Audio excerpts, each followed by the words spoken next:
Okay, guys, two things before we start.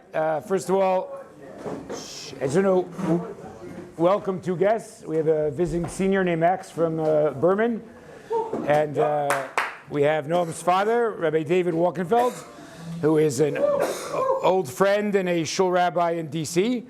And I have to admit, guys, it's a little bit of an adjustment to have an Orthodox rabbi in the audience, but it's good. Okay, and we will now get to today's topic.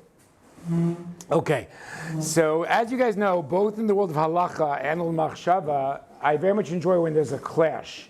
Because I think life is about different values, and sometimes different values clash, and we try to figure out how to navigate that. So one clash would be between joy and sadness. And that classically comes up when someone's in mourning and a festival comes, right? When you're in Avelut and a Chag comes by. And here, let's talk about the models out there, and then we'll get to Purim. I realize we're not quite 30 days before Purim, but we're, 37 days before Purim. That's close enough. We can give a Purim shiur. But let's first talk about the Chagim and Shabbat and Avelut. Okay, so this is quite interesting stuff, guys. When someone, God forbid, is in mourning, they're in the middle of Shiva, and Shabbat comes along. So what happens? So there's a little bit of a suspension of mourning, right? You don't sit with a torn shirt on the ground, but your Avelut is not broken off, right? It's not stopped. What will happen as soon as Saturday night comes in? You continue your Shiva. Okay, so that is Shabbat. There might be a diminishing of Avelut. The outward signs of Avelut are not there, but essentially the Shiva continues. In fact, the day of Shabbat counts as one of the days of Shiva. Okay, what happens when a regel comes into play? Then you actually stop the mourning altogether. Now this sometimes could be actually experientially difficult. Okay, we can ask, actually Rabbi Walkenfeld could tell us more, because I've actually never been a shul rabbi and he's been for many years. But sometimes people find the Shiva kind of necessary and therapeutic. So if you only get, like a day before, right? People complain about it, right? If you only get a day before the regel cuts you off, that's not so easy. Okay, but in any case, we do have this difference, right? So the way, actually, let's just get the phraseology down. So the phraseology is regel mafseket ve'ena ola. It stops Avelut and doesn't count. Shabbat ola ve'ena mafseket. It counts and doesn't stop Avelut. Okay, here we go, guys. Now, we could either think very conceptually, deeply, or we could think very practically, and they're both legitimate. What do you guys think? Why is there a halachic difference between a regel and Shabbat? Why is it that regel cancels Avelut, and Shabbat just has this blip in Avelut but doesn't cancel it? All right, Micha. The regel is often, it's a communal thing among all of Am Yisrael. And so whereas Shabbos is much more of a family thing, and so Avelos is much more... Okay, that was very fascinating. Okay, it's not going to be one of the main two theories, but nevertheless, our Vermont Eloi has done a good job here. Okay, maybe in our we're trying to balance values, right? The value of joy and the value of mourning. Maybe there's something to the communal aspect. That's what gives it added weight. So maybe the reason why the individual Avel sacrifices his or her mourning is to the communal need. And Micha would like to argue there's more of a communal function on Regel than on Shabbat. Elliot. I'd say practically, because then if you had Shabbos ending in Avelut, then most people wouldn't go full. Excellent. Elliot, I was tempted to make a terrible rabbinic joke. Okay, should I make it or not? Sure. I was going to call you Elliot Regel okay, but sorry. It's just terrible, guys. Okay, but in any case, guys, another advantage of being a rabbi, you could get away with bad jokes. It's a great advantage. Another reason you guys should think about it. Okay, so,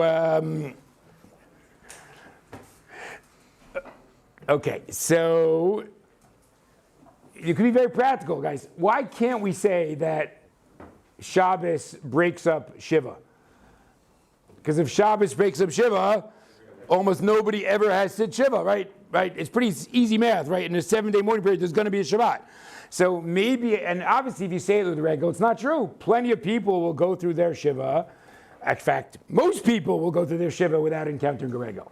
Ever got that? So you could go super practical. Elliot's right. It's not that there's any real difference between Shabbat and regel. Just practicality sometimes has to have its say. Okay, what if we wanted to go to a more inherent difference? Gedalia.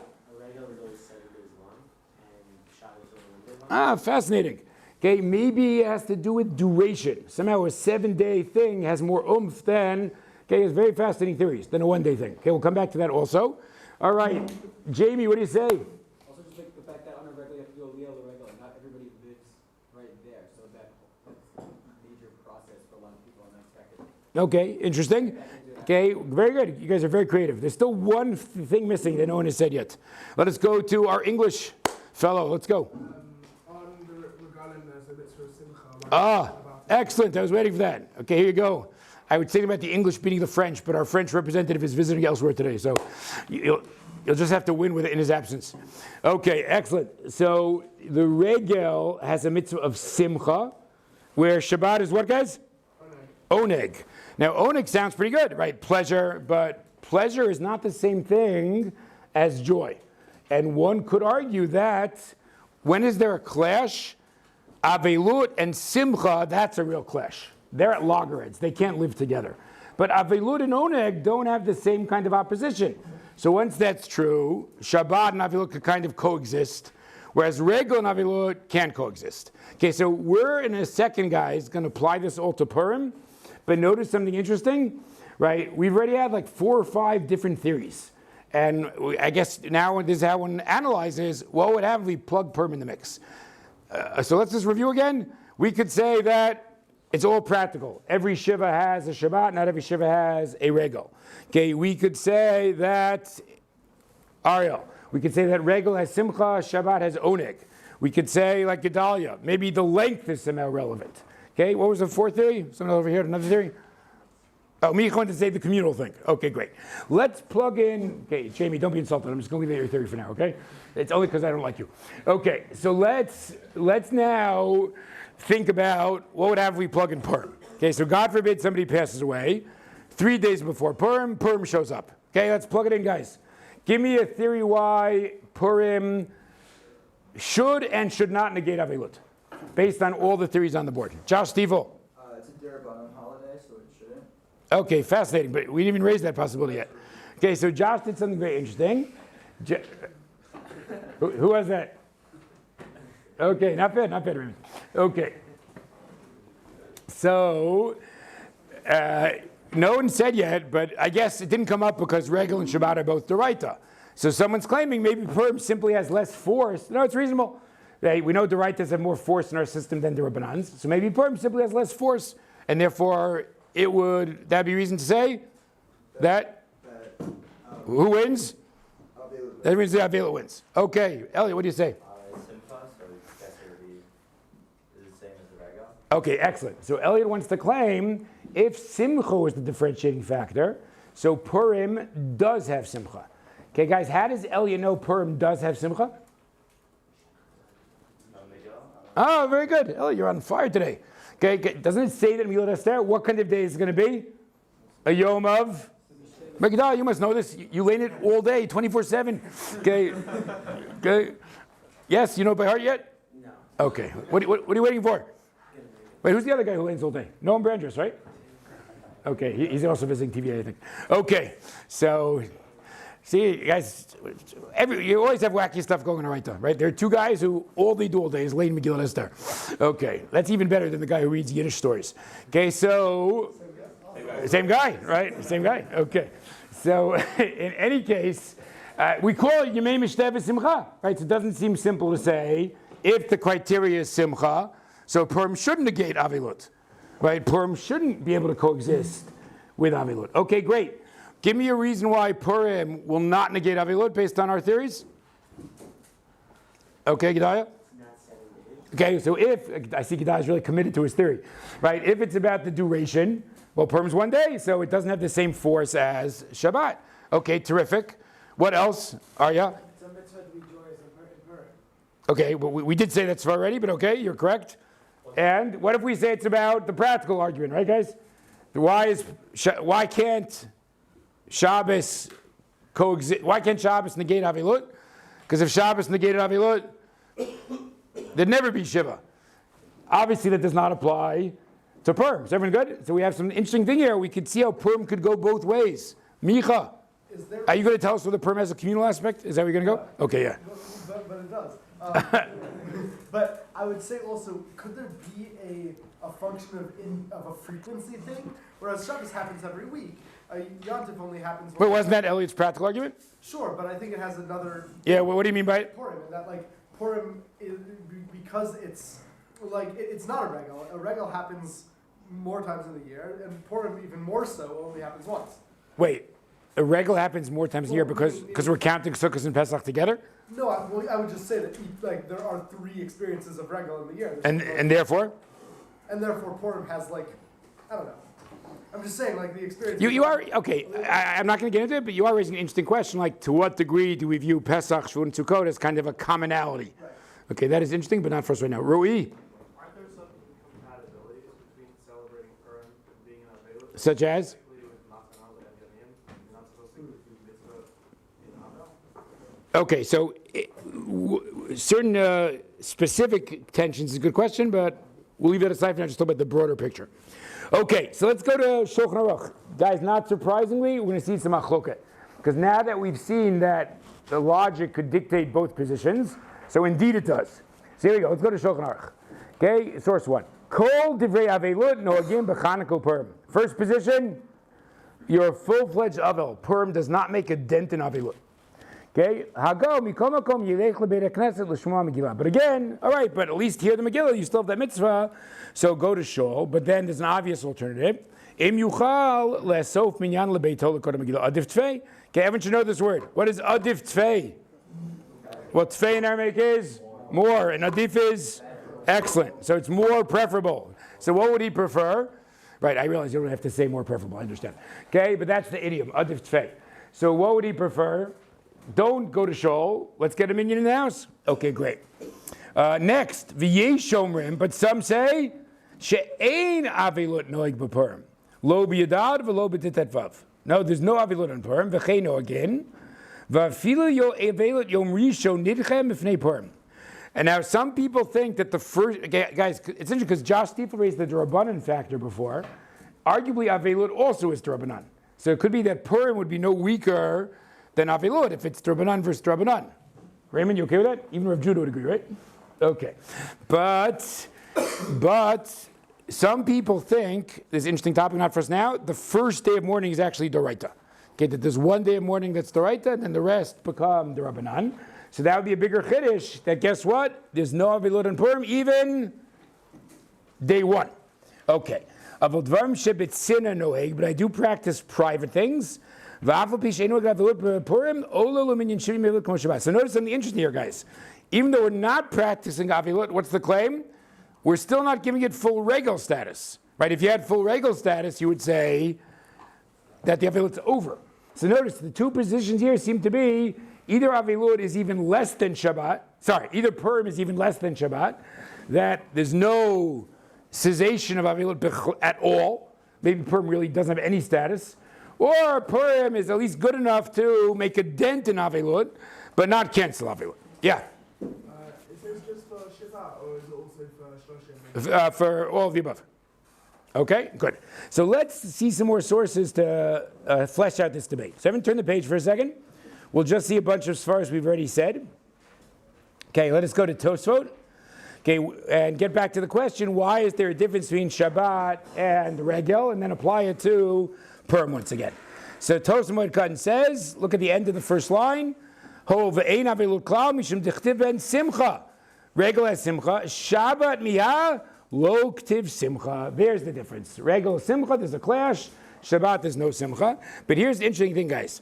Should we assume, Rory, this is for you. You like liturgy and you're Yekish, so this is perfect for you.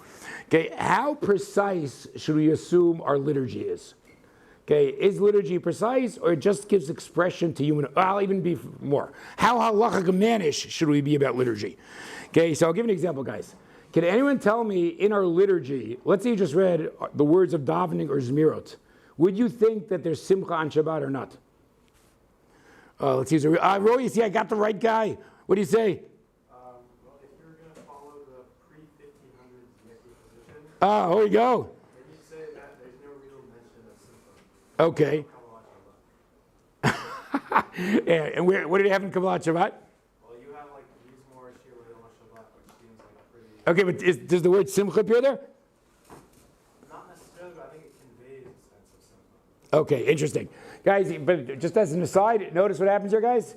The German Jewish community, they're very culturally German. We do things as we've always done them, right? And therefore, Kabbalat Shabbat should not really be recited. It is some Johnny come lately from Tzfat in the 1500s. So true Yekem would not say L'chadodi. Okay, but in any case, that is not what I meant actually. Harrison. Excellent. Well, excellent. What about maybe you are a liturgy man, Harrison. Okay. No, you're not a liturgy guy. Okay. Yismechu b'malchutcha shomrei Shabbat v'korei oneg. Right now, you were going to say that? Yes. You look excited. Is that? I'm happy. Yeah. Oh, you're happy for Harrison. Yeah. That's very nice, actually. Okay, you are a nice guy. Okay. By Harrison, he's thrilled. Okay. So Yismechu malchutcha. Wait, don't we seem to indicate that Shabbat is a day, in fact, of simcha? Anyone have another example, actually, besides, is that what everyone's going to say? Yismechu malchutcha? Yeah? Yeah, Josh? Excellent. What about we look at our Zmirot and we talk about Simcha on Shabbat? So now, Jeremy? Oh my God, Simcha has become dominant. Right? You can't turn anywhere in Shabbat liturgy without the word Simcha coming up. Wait, no, Marks, you have a fourth one? Where do we say that?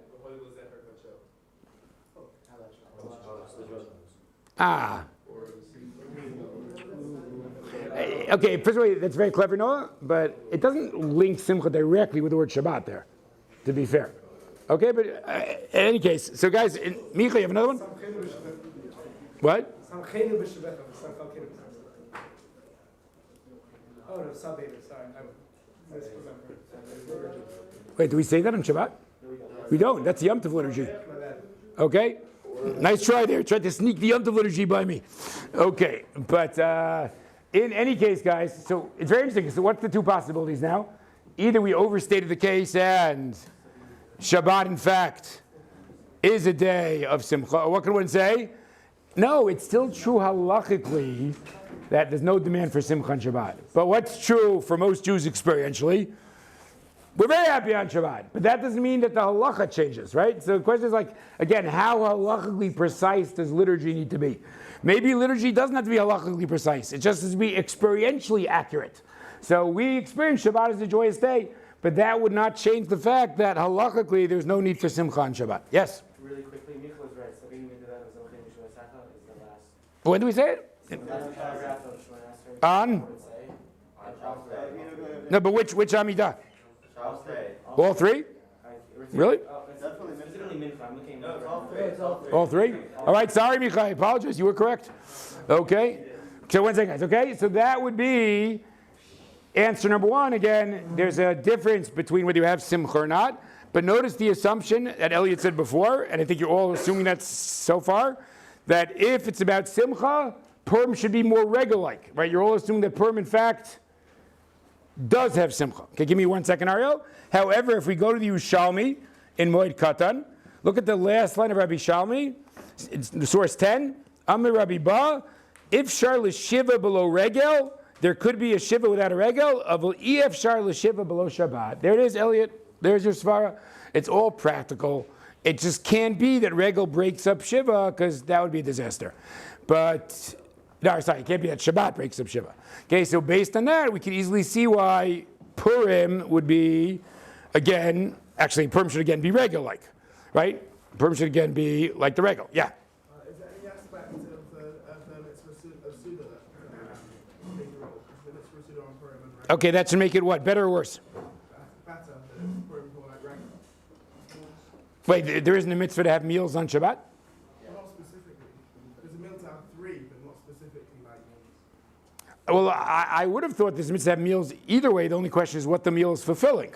Why do I have 3 meals on Shabbat as a fulfillment of Oneg?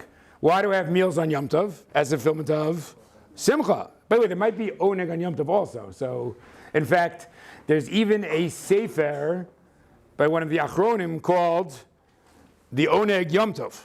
Okay, so there better be Oneg on Yom Tov, otherwise the fellow misnamed his sefer. Okay, so, but in any case, okay, I'm not sure meals is a differentiating factor. Okay, but we'll come back to the meals a little bit later.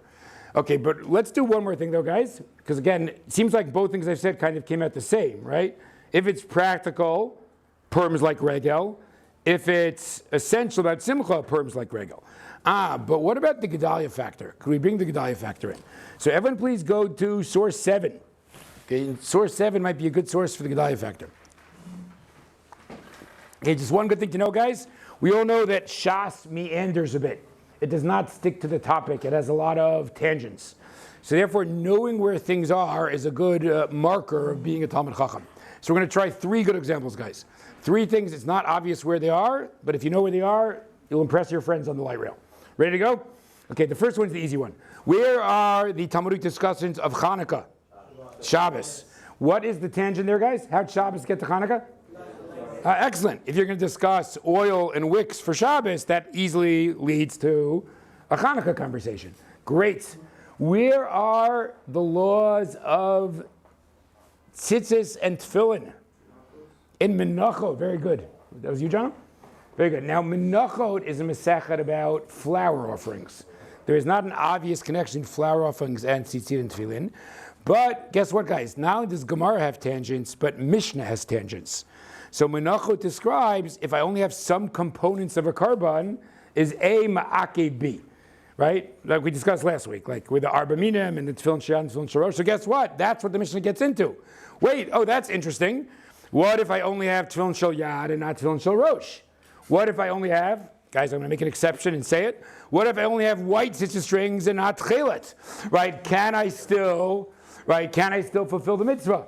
Right? So at that point, that's how Menachot led to tzitzis and tefillin. Okay, last one. Where would I find in Shas a discussion, the main sugyas about avelut, about mourning? So it's Atzin Moed Katan. Right? Now Moed Katan is really a Masechet about Chol HaMoed. Very good. Moed Katan Chol HaMoed. But there is a question about, okay, I don't get to the tangent right now, but avelut does come up there, and the whole third parak is pretty much the parak in Shas about mourning. Okay, so just you'll know, if you're curious about avelut per se, third parak of Moed Katan. Okay, here we go. Let us see a Mishnah in Moed Katan Daf Yotet. Pretty remarkable Mishnah.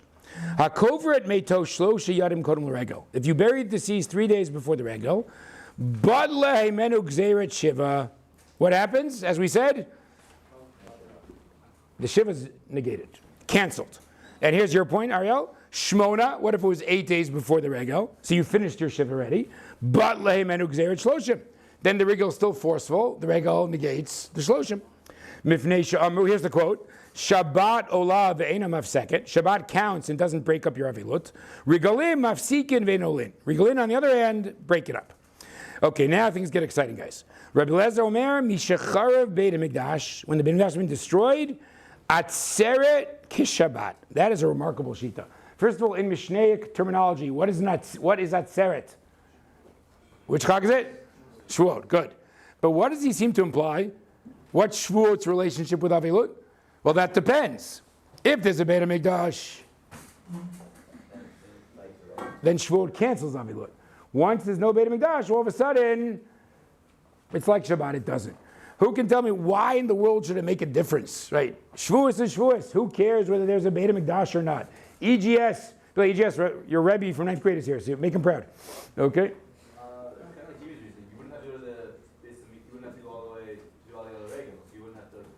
Wait, but if that's true, shouldn't that impact on Pesach and Sukkot also? But the main thing of Shavuos is the Aliyah. There's other things that go on with Pesach and... Oh, that was very interesting. Okay, EGS had a very interesting svar just now. Okay, everyone catch what he said? Okay, this is one of the interesting things about Shavuot. I think we could all think about it. Maybe we'll give a shiur about it Shavuot time. Okay, well, let's go back for a second. I'll do one of my favorite tangents. You guys will tell me if... You'll protest if I've done it already. Actually, you know what? Even if I've done it already, don't protest. Okay, let's think about Seder Moed for a second. What should we find in Seder Moed? We should find the Masechet for every holy day, right? All right, let's give it a shot. What is the Masechet for Shabbos? Yeah, not luckily it's a Masechet called Shabbat. Okay, Rosh Hashanah? We're doing great. Yom Kippur? Yoma. Okay, you guys are great. Okay, we covered our grounds. Sukkot? Sukkah. We are doing great. Okay, this is just to be difficult. Tu B'Shvat? No, because It's not a holiday. It was just made up by the Zionists and the Kabbalists. For of Noam, there you go.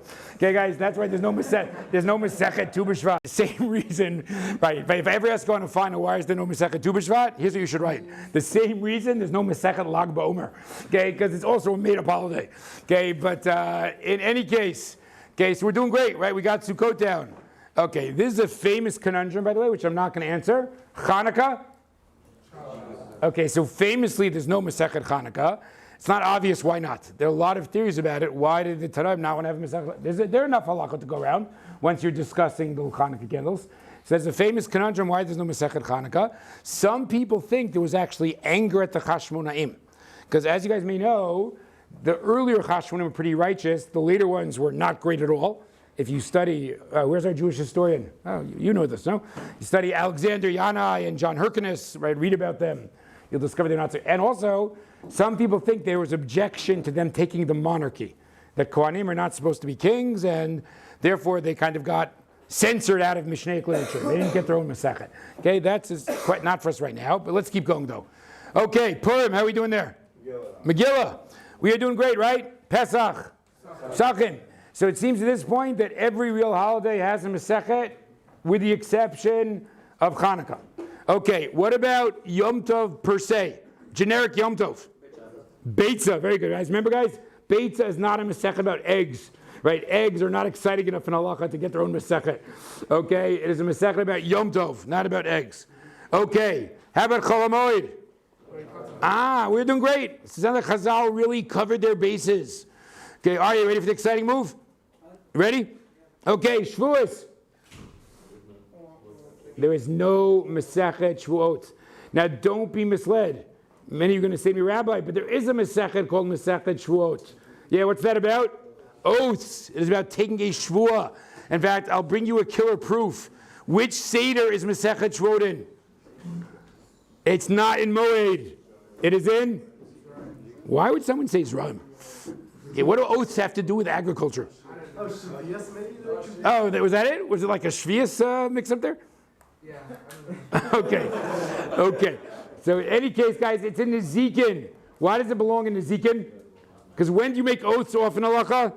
In a court case, we have a monetary dispute. You need to take a shvuah. Okay, so but what do you notice now? There's no Masechet Shavuot. Okay, but now this is the most exciting part, guys. Here it's easy to explain actually. Why is there no Masechet Shavuot? Chazal covered their bases. Every Chag got its Masechet. Okay, the silent assassin, what do you say? There we go. One of the amazing things about Shavuot, guys, is that there are no mitzvot that are unique to it. Right? Why does Pesachim have a ton to discuss? You could discuss matzah, moror, the Seder night, the Korban Pesach. Plenty of material there. What about Sukkot? Man, do you have material? All Arba Minim, the Sukkah. There's a lot to discuss, so you can have all Masechet.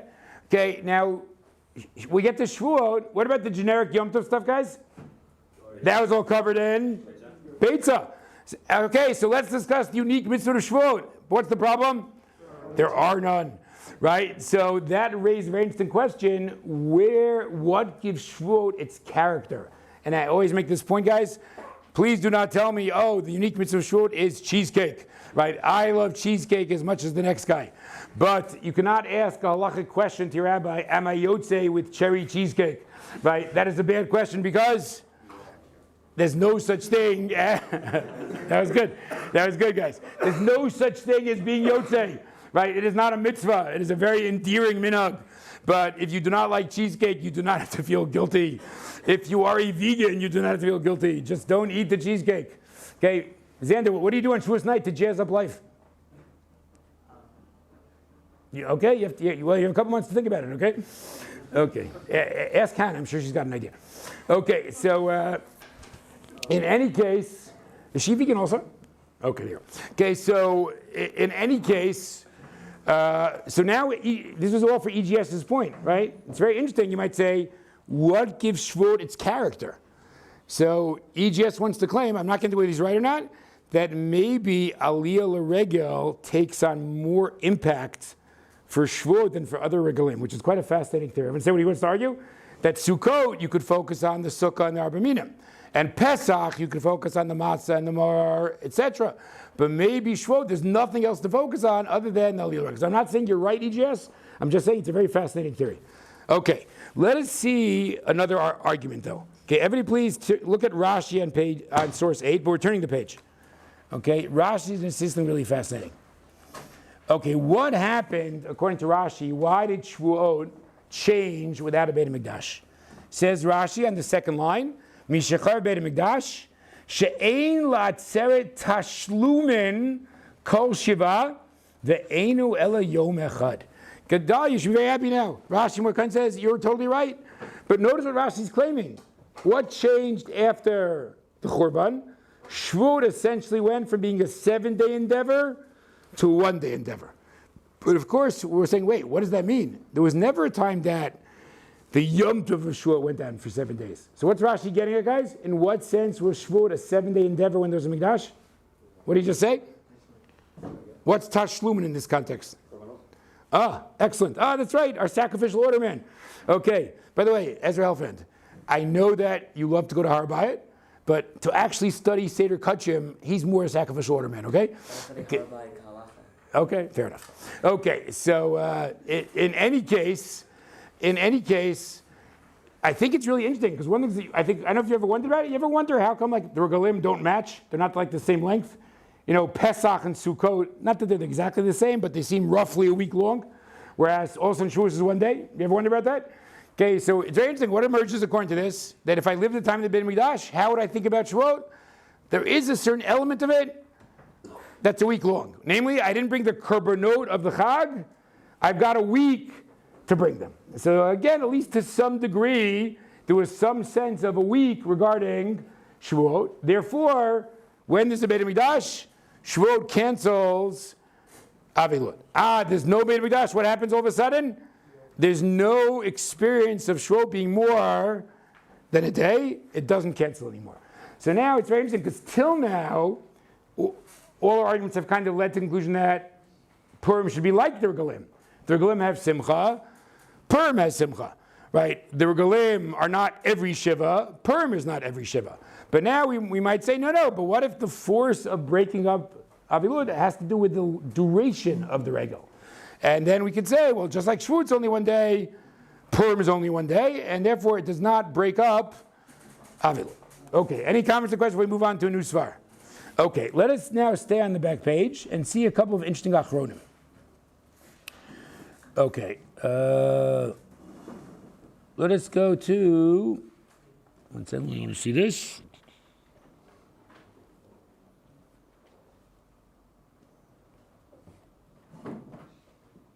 Okay, actually, you know what? Let's go a little bit out of order, actually. There's a big chiddush here I want to kick. Oh, you know what? No. Sorry, guys. A little shift. Let us first go to source 5. Okay? Source 5. Okay, we'll do 5 and then 15. We'll see if we have time for anything else. Okay, the Haggadah Maimoniot are notes on the Rambam. It's a little bit, you know what it's a little bit like, guys? It's almost a little bit like the Ramah. What did the Ramah do to Rav Yosef Cairo? He said, that's really great, your summary of Sephardi practice, but wouldn't it be nice if we discovered what the Ashkenazim do too? So I will add my notes to your Sefer, right? So, Raymond, you okay with that? Okay, excellent. So the Rambam's Mishnah Torah, of course, reflects a Sephardi perspective. Haggadah Maimoniot are kind of like the Ashkenazi notes on the Rambam. Obviously, it didn't achieve the same prominence as the Ramah, but just good to be aware of. Look what he says here in source 5. So he says, Rabbeinu Gershom Or HaGolah. By the way, I don't know why. Sometimes people get a certain nickname. Rabbeinu Gershom is called the light of the exile. As far as I know, no other rabbi in Jewish history got that title, Or HaGolah. I actually have no idea why. Okay, yeah, you know why, Micha? My Rav at home gave a fantastic Shabbos drasha on this. It's because of his 3 takanas. Okay, I mean, other rabbis did great things too and didn't get called Mora Gola. It's because he made such a large impact on like daily living. Okay, guys, see guys, once again, Vermont Jewish education comes through. You all should have grown up in Vermont. Okay, but just to make sure everyone knows what he's saying about it, there's 3 famous takanot that are attributed to Rabbeinu Gershom. One is the ban on polygamy. I don't know the other 2 besides Micha. Besides, Evan? Not to be male and not to divorce your wife against your Okay, now let's do out of order. You can't divorce your wife without her consent. If you think about it, it's kind of connected to the first one, right? Right, Rabbeinu Gershom has really evened the score between the husband and wife. Right, the husband can't take two wives, nor can he divorce her without her consent. Okay, so my son always laughs at it. I guess there is something a little bit humorous. Like the third one seems a little out of place, doesn't it? Rabbeinu Gershom made these three crucial takanot: no polygamy, no divorcing a wife without her consent, and you can't read other people's mail. Like it's not so clear how that third one like fits into the spirit of the occasion. But okay, those are his three famous takanot. And okay, according to Micha's rabbi, that is why he got the title Moragola. I don't know if that's right or not. Yeah, Amitai. It could fit in. Why would you divorce your wife if not for reading her will? Just say the first sentence again. It could fit in. Why would you divorce your wife if not for something you read in her will? Ah, okay. Not bad. That's pretty clever, Amitai. It's not true, but it's pretty clever. Okay, let's say like another way to prevent divorce is like stop reading her mail. Okay, then you'll get along better. Okay, Amitai, not bad, not bad. Okay, so let's go back to source 5. Okay, now there's a great word coming up, guys. We should all know. Shelo. What does Rabbeinu Gershom say? Shelo manu chachamim yamim she'ein aved noeg ben el Shabbat v'regalim v'Hashem v'Kippurim of Rosh Chodesh v'Chana Purim lo tanan. Okay, excellent. I want us to know this word, guys. What does lo manu mean? They didn't count. Very good. Or enumerate, right? It's like minyan becoming a verb, right? Anyone ever hear like people who count mitzvot? Sometimes people say, does this appear in the minyan ha-mitzvot? Right, so mana is to count. So what is his point? It's less logical, more just linguistic. Guys, notice this mission, Moed Katan, that discussed when there's no Avelut. What came up in that Mishnah? If you read the whole Mishnah in source 7, the 3 regalim came up, Shabbat came up, and the part I didn't read, Rosh Hashanah and Yom Kippur come up. What doesn't come up? Purim. So without a svara, one could say, well, let's just look at the Mishnah. The Mishnah Moed Katan discussing canceling Avelut does not mention Purim. Apparently Purim does not cancel Avilut. Maybe it doesn't even stop Avilut. Okay, let's keep reading. Even though it said that, Hatani Rav Yosef, Simcha, Sha'asur behesped. What is, apparently even though the Psukim say Simcha, what's the claim? All Simcha and Purim does is negate eulogies. But negating eulogies does not necessarily negate mourning. Now, even though he doesn't spell it out, guys, I'm going to do this just for the sake of a foil. This might mean it's all quantitative. Meaning, Purim might have Simcha, but what's true about the Purim Simcha? It is not as powerful as the regular Simcha. Maybe because of Josh Stiefel's point. Maybe a rabbinic Simcha can't create the same force. So again, so far, most of our svaras seem to make Purim regular-like. Here we have someone saying Purim is not regular-like. The proof is it doesn't appear in Moed Katan. And now we've tried to spell it out. Oh yeah, there's some Simcha, but only enough to cancel eulogies, not enough to cancel Avilut. Okay, we're all good? Okay, but now I think many of us who like analysis, I can just say for me, I'll just speak for myself, we love it when distinctions are qualitative and not quantitative.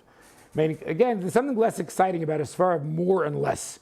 Right? No, it's not more and less. Something qualitatively different is going on. Okay, so let's try that.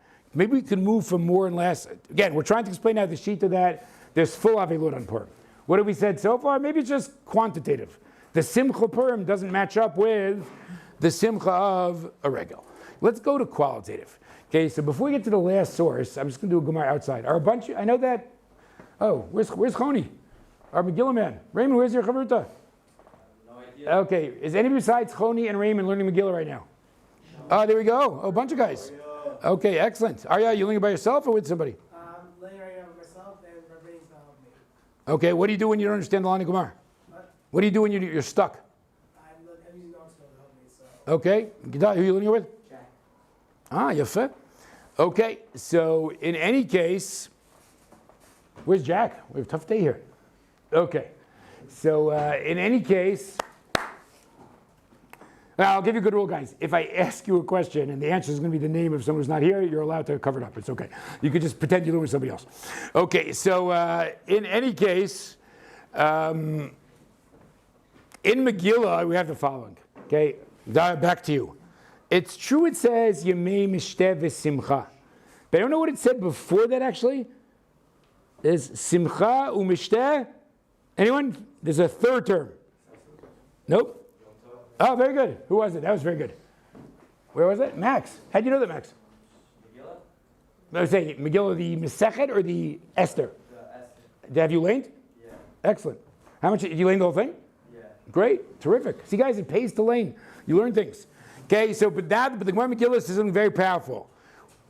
If it first says Simcha Mishteh v'Yom Tov, and then says Mishteh v'Simcha, according to Megillah, what happened? They wanted to give it all three components. They wanted to give it a Yom Tov component. Raymond, did you get here yet? But then they decided, we're not going to give it a Yom Tov component. Now, in the Gemara, guys, I'm not going to do it inside. If you wanted source 3, what did that mean? That meant that it was going to be Asr b'Malacha if it was Yom Tov. And then they decided, no Isser Malacha. Now, I think something fascinating might be lurking in the background here. Guys, what question might have been lurking there if they first thought, let's make it Asr Malacha? No, we can't. What might the question be? Yeah? Do we have the authority? Yes. Can the rabbis create Kedushat Hayom and Isser Malacha? That is a very interesting question. Like maybe the rabbis could tell you to do actions. Do action A, do action B. But they can't fill the day with status and generate Isser Malacha. So maybe the original thought was we can, and Purim will be Asr b'Malacha. Then they said, no, we don't, and therefore it's just Mishteh v'Simcha, but it loses its Yom Tov component. Okay, but you go to that? Okay, now that could be really telling. Now we're going to go to source 15. We'll see the last Chiddush of the day. Okay, source, I mentioned him once before. He came up on the shiur I gave about Yalav Yavo and Rosh Chodesh. He's Rabbi Tzal. Yeah? What about Yom Sheni? Okay, that's a very interesting question, which I'm going to duck for now. Okay, good question. Okay, let us look at the Mishnah Yavitz. This is Rabbi Tzal Zolti. Again, he was the chief rabbi of Yerushalayim. Major Talmid Chacham. Somehow his Sfarim are not well known. I don't know why, but they're really good. Okay, look what he says. V'hinei l'chor tzarech iyun. The lama shina katuv. The meikar ktiv simcha mishteh v'yom tov. Hari ktiv simcha l'fnei mishteh. V'achar ktiv yimei mishteh v'simcha mishteh l'fnei simcha. The meikara. Okay, so notice. Oh, this is really clever, actually, guys. I forgot this part. Not only does Yom Tov get dropped, what else happens? The sequence shifts. And as you guys know, I get more and more boring as I get older. I get very excited about sequence issues. We just discussed this in my Chumash here. How things are listed. Why in the world should we drop Yom Tov but switch the order? Again, what was the order initially? Simcha Mishteh the Yom Tov. And the order the second time? Mishteh v'Simcha. Here we go. So he says as follows. U'demeikar shebik shlas yimei Purim li Yom Tov sh'asur b'melacha. Imkein ma sheish chovet simcha b'Purim u'mitor Yom Tov. What does he want to claim? Had they made it Isser Malacha, it would get full Yom Tov status. At that point, why is there Simcha on Purim? Just like there's Simcha on Yom Tov. But what happened? Avu b'shad Kabbalah shelo kiblu elen Yom Tov ela mishteh v'simcha imkein ikar adim simcha sheyesh b'Purim hu lo chovad hayom shel Purim shu yom simcha. Right, if Purim loses its status, so Simcha can't emerge, can't be generated by the Yom status, but rather, Elishu din b'mishtel shel Purim. Said tzarech lasot mishteh sheyesh bo simcha. Okay, now this is a very clever lumdus, and if you think about it, it's actually similar to what Rabbi Tzal Zolti said last time. If I recall correctly, guys, I might not remember, but wait, I can't remember if he said this or the Rav said this. I think he said this. We were trying to figure out what kind of Kedusha Rosh Chodesh has. So I don't remember who said what. Remember there were two Achronim? One Achron said Rosh Chodesh only has Kedusha in the Mikdash. Yeah, that was Rav Soloveitchik, right? Remember that? It's only the Korban that generates Kedusha at Rosh Chodesh. So only the Mikdash does Rosh Chodesh have Kedusha. But if I recall, didn't Rav Zolti say it's only in the daytime? You guys remember that? It's in the daytime and not the nighttime? So there's a sense that, maybe there's a Rav Zolti, somehow he was drawn to these kind of svaras, like a focused Kedusha. Right, Rosh Chodesh has focused Kedusha in the daytime and not the nighttime. Okay, so now what does Rav Zolti want to claim over here? Purim has an even more focused Kedusha, or more focused status. Where does Simchat Purim emerge from? Not the day per se, but the Mishteh is supposed to be a Mishteh of Simcha. So notice, therefore, when they dropped Yom Tov, instead of Simcha v'Mishteh, we now say mishteh v'simcha. Because now, in the new status, clever, right? It's mishteh that is generating the simcha. Okay, let's go back now, guys. According to Rav Zolti, okay, by the way, I should say this also, it is just a good reminder. Guys, I'm not going to get into discussion about getting drunk on Purim, but someone should realize, guys, according to every sheet ever, even the most machmir theory of drinking, right, the super enthusiast, it is only in the Suda, right? There is absolutely no mitzvah whatsoever to get drunk at night or the night before or any other night of the year for that matter. Okay, so just realize that whether you hold Rav Zolti's lumdus or not, it is only within the context of Suda. Okay, be that as it may, actually, no, I can't resist, guys, even though I'm losing time, but I have to throw this advertisement in. And don't forget, for next year, for those who are on a college campus, it is really possible to have a good time in this world without alcohol. I do it every day. So, okay, so guys, if you think it's impossible, come talk to me. Okay, but in any case, now let's just sum up this year. Okay, what do we have here, guys? There's a debate what status Purim has in terms of Avilut. And now we've seen how the Svaras play out. What make you think Purim should be more Regel-like, should conflict with Avilut? Well, what if it's Simcha and Purim has Simcha? Okay, good reason for it to conflict with Avilut. What if Purim is Regel-like because it doesn't come up every Shiva? Okay, great. But then we pointed out, wait, Gedalia, maybe one of the reasons Regel breaks up Avilut is because it's 7 days long. That seemed to be true in the Mishnah and Moed Katan. Of course, at that point, Purim should not break up Avilut because Purim is only 1 day long. But then we went even further. And there's the two interesting svarot. Guess what? Maybe I could say Purim has Simcha and still does not get in the way of Avilut. Why would that be? So I went to read the Hagot Maimonides as saying it's a lesser grade Simcha, it's a lower flame. Maybe as Justifel says, because it's the Rabbanan and not the Orayta. But as I said, guys, I'm more excited by a qualitative split. It's not just a lower flame, it's a different manifestation of Simcha. What does Rav Zolti want to argue? That when they dropped Yom Tov, they were doing something more broad, more wide-reaching. What were they essentially saying? It is not a day of status. Rather, the Simcha only emerges in the context of the mitzvah of Mishnah. Purim as a day is not a Yom Shel Simcha. Therefore, it doesn't stop Avilut. But during the Mishnah, that's the time when you manifest Simcha, but therefore it doesn't really clash with Avilut. Okay, anybody with a closing comment or question? All right, wonderful, guys. Everybody should have a great Shabbat.